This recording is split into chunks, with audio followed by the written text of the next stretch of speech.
কোচবিহারের দোল উৎসব মানেই মদনমোহন মন্দিরে ভক্তদের ঢল।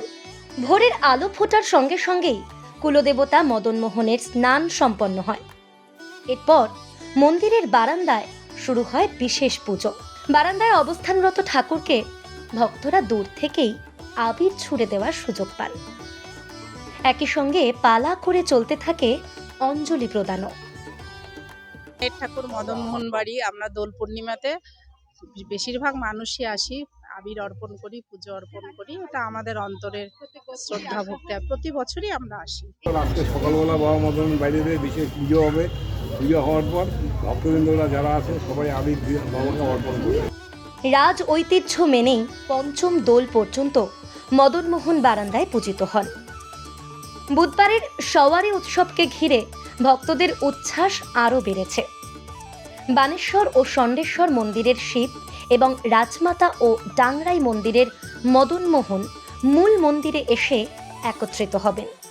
এরপর তারা মদনমোহনকে সঙ্গে নিয়ে যাবেন রাসমেলার মাঠে, যেখানে অনুষ্ঠিত হবে এই বিশেষ পুজো। মদনবাড়ির দোল হচ্ছে সারা কুচবিহার না, উত্তরবঙ্গ এবং পশ্চিমবঙ্গের বিখ্যাত দোল উৎসব হচ্ছে এই মদনমোহন মন্দির। তো প্রতি বছরই আসি, এবছরও এসেছি। মদনমোহনকে প্রথমে পুজো দিয়ে আমাদের দোল উৎসব শুরু হয়। আর অ্যাকচুয়ালি কুচবিহারে আজকে হচ্ছে শুধু আবির খেলা হয়, আর আগামীকাল হচ্ছে হোলি। এখানে হোলিটা হচ্ছে রঙের খেলা, রঙের বাহার।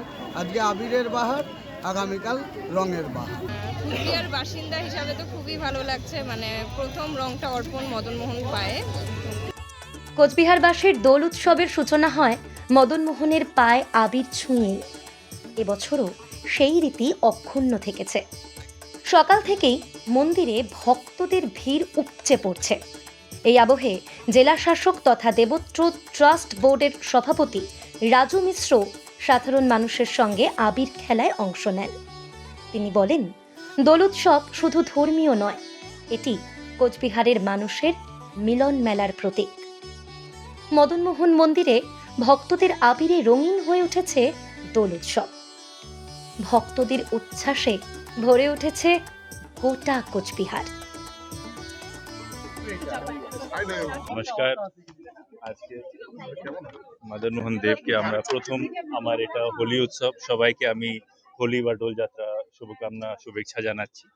আর আজকে এটা করে আমার খুবই ভালো লেগেছে। আপনারা জানেন লাস্ট টাইম আমরা রাসমেলার সময় পুজোগুলো করেছিলাম, আর আজকে এটা যে ঐতিহাসিক পুজো আছে সেটা করে খুবই ভালো।